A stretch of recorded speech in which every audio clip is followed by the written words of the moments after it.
Máš problém s menštruáciou, alebo ju nemáš vôbec? Tak teraz ti poviem prečo. Mám s tým osobné skúsenosti. Telo vypína funkciu, ktorá je pre ňoho najmenej potrebná.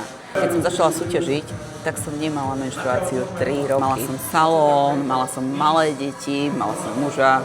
Ako som sa z toho dostala? Teraz vám nechcem všetkým radiť. Nájdete si milenca. Trudňuje takým spôsobom tie hormóny, že si to ani neviete predstaviť. Musíte začať vnímať ten cyklus, aj keď ho nemáte.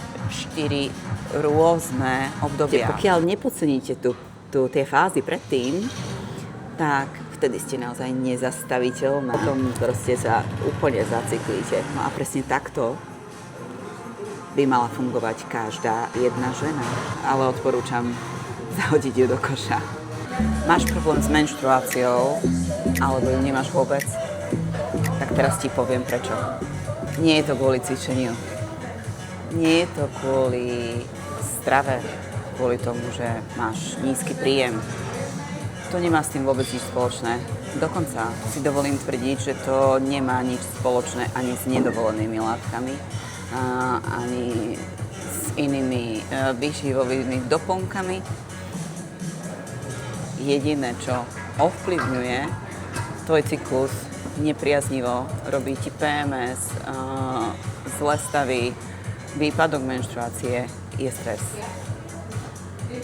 Jediný faktor je stres. Ty si možno neuvedomuješ, že ho máš. Proste vždy, keď telu niečo spôsobuje nadmerný stres, tak ten cyklus sa vypína. Znamená to, že telo vypína funkciu, ktorá je pre ňoho najmenej potrebná. Nevypne vám mozog alebo srdce, vypne tie rozmnožovacie orgány. Jasné? Je to znak toho, že treba niečo zmeniť, pretože keď to nezmeníte, tak začne vypínať ostatné orgány. Hej? Začnete mať problém so žalúdkom, napríklad s trávením a tak ďalej. Takže je to také prvé upozornenie, keď máte problém s cyklom, že niečo je zle. Mám s tým osobné skúsenosti. Keď som začala súťažiť, tak som nemala menštruáciu 3 roky. 3 roky. Áno, ten začiatok, ten prvý dôvod, prečo to vypadlo, bolo po prvej príprave. Bolo to zrejme následkom diety, lenže problém je v tom, že nie je dieta. Ja som mala odvtedy oveľa ťažšie diety, oveľa horšie diety a cyklus som mala normálny. Je to tým, že to telu spôsobuje stres. Ano. Ja som vtedy, keď som začala súťažiť, mala stresu dosť okolo detí, okolo biznisu, mala som salón, mala som malé deti, mala som muža, čož je stres sám o sebe, áno. A do toho všetkého sa ešte pridala príprava, ťažké tréningy, relatívne ťažké na to, čo som vtedy teda mala. A dieta. To pridalo ten stres do toho tela a proste sa to vyplo. No a nevedela som sa z toho dostať 3 roky. 3 roky. Ako som sa z toho dostala? Po 3 rokoch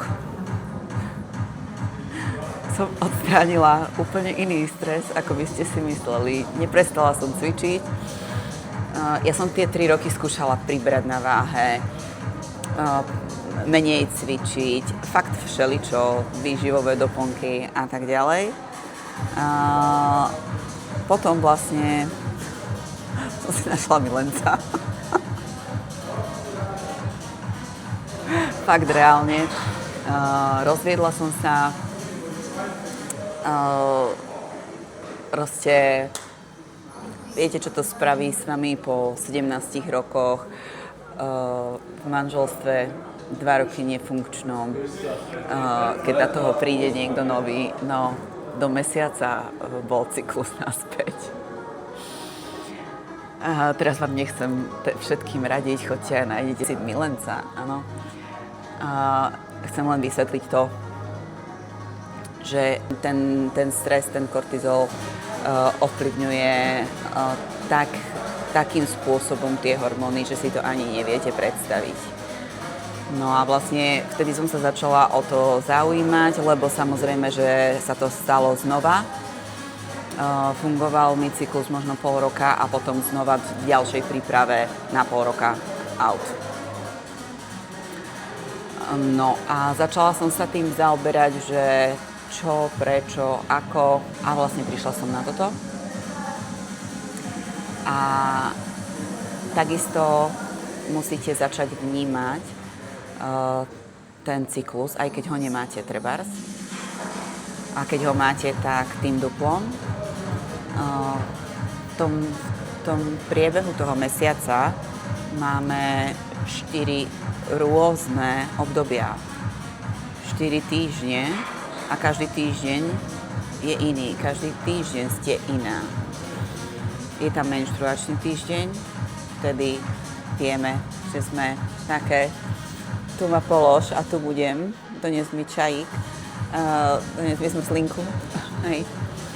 A vtedy by ste mali oddychovať. Vtedy by ste mali naozaj čo najviac oddychovať, robiť čo najmenej, ako sa len dá. Dať si voľno od fitka, dať si voľno možno z práce, pokiaľ si to môžete dovoliť. Verte mi, to telo vám to vráti v tých nasledujúcich ďalších fázach.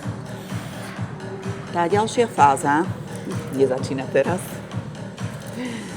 vtedy ste proste, pokiaľ nepodceníte tie fázy predtým, tak vtedy ste naozaj nezastaviteľná.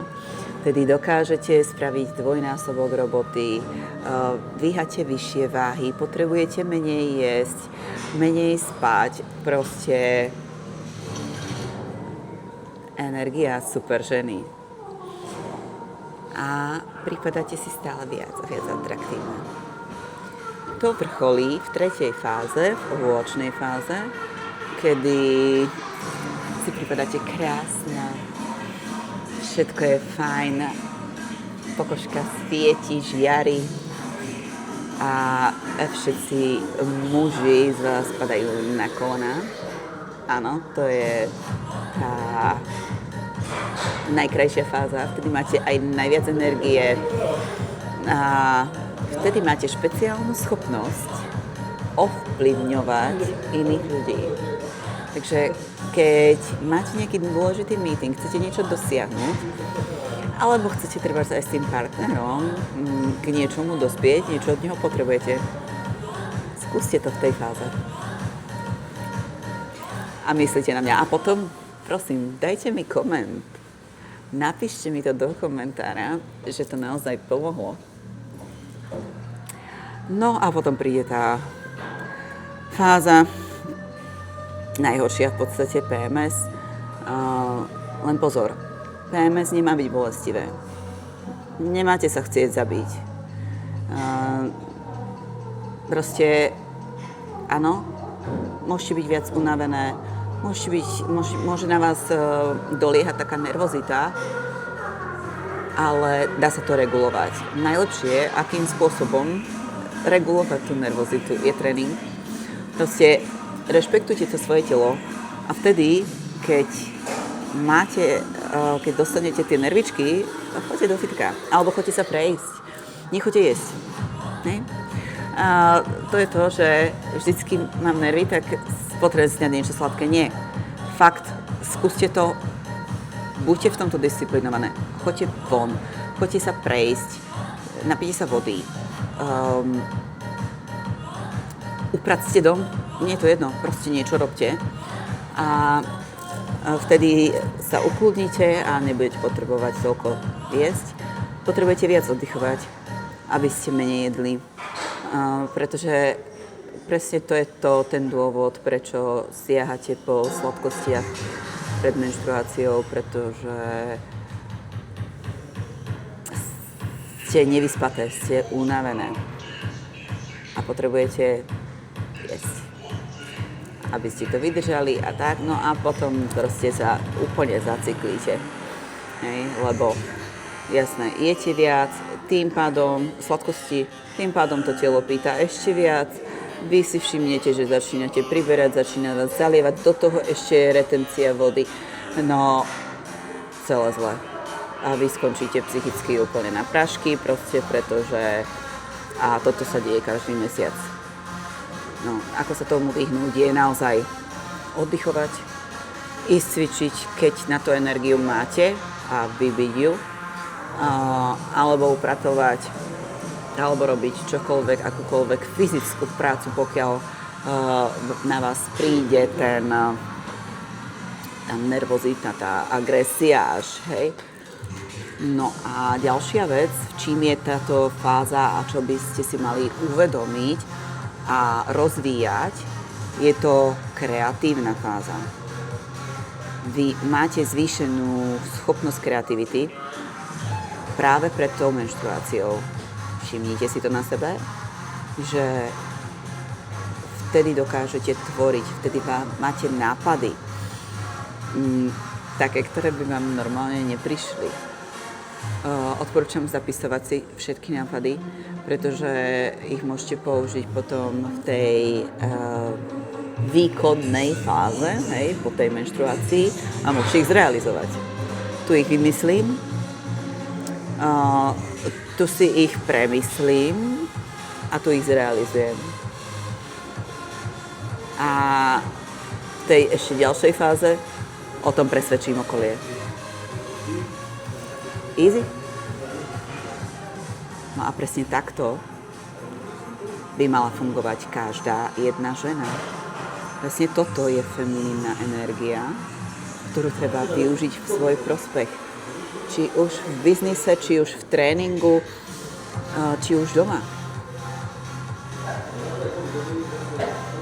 Využíme to, čo nám je darované a nebojujme proti tomu. Určite na budúce si povieme o antikoncepcii, to je téma sama o sebe, ale odporúčam zahodiť ju do koša.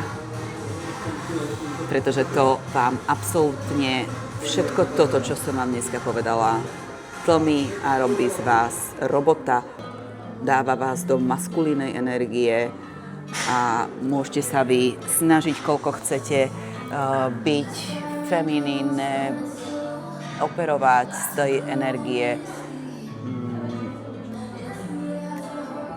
S týmito tabletkami sa vám to nikdy nepodarí.